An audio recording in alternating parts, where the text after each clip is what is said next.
Welcome to this Killick Explains video, and welcome to video 2 in my current series, Key Terms for Share Investors. And the key term I want to take on this time, an important piece of jargon, is financial leverage, or gearing, as it's often referred to.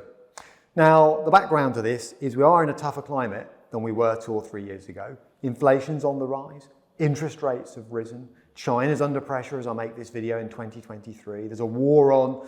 Investors therefore need to be on their toes, and they need to be monitoring bits of jargon they might prefer to ignore. So in video 1, I looked at operating leverage, fixed cost to total costs.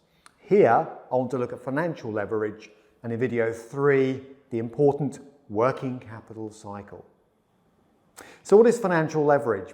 In essence, it is the relationship, it's a balance sheet, you know what I'm talking about there, balance sheet idea, it's the relationship between interest-bearing debt on the funding side of a business and equity or shareholders' funds, the contribution of banks and lenders versus the contribution of shareholders.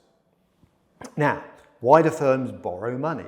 Well, as a rule of thumb, only a rule of thumb, it tends to be a bit cheaper to set up a loan with a bank or issue bonds than it is to issue shares. Shareholders demand more for their money, if you like. And it's also a way not to dilute the directors' shareholdings. Obviously, people who own businesses don't want to give away ownership, and borrowing doesn't do that.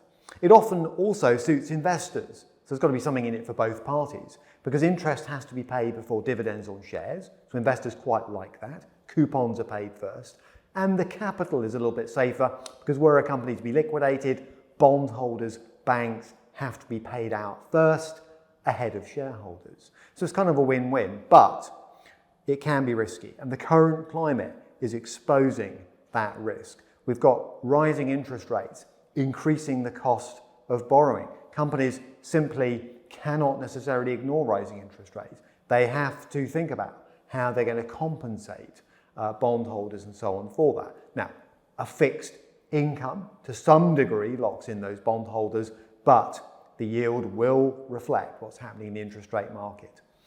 Also, it's a little bit inflexible. There are scheduled repayments of interest, coupons and capital with debt. You can't just cut or defer a dividend in the form of interest like you could with shares.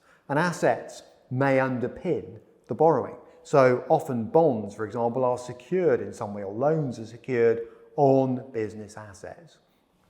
Now, what are the stress tests then? So if a firm is starting to squeak, if you like, where would you go looking for evidence of that? In other words, it's carrying too much interest-bearing debt or more than it can afford.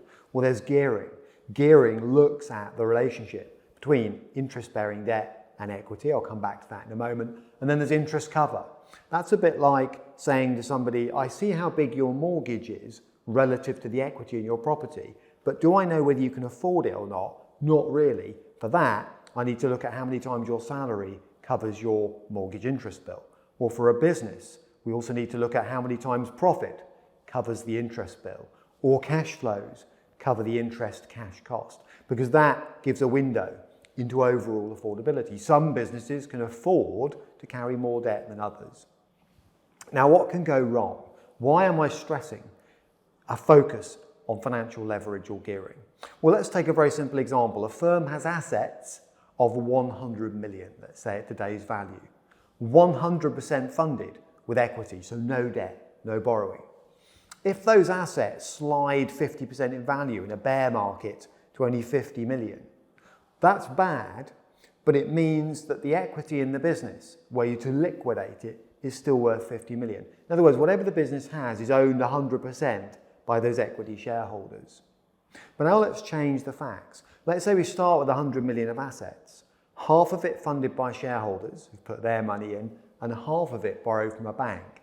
And now the assets of the business slide to 50% of their previous value, or 50 million.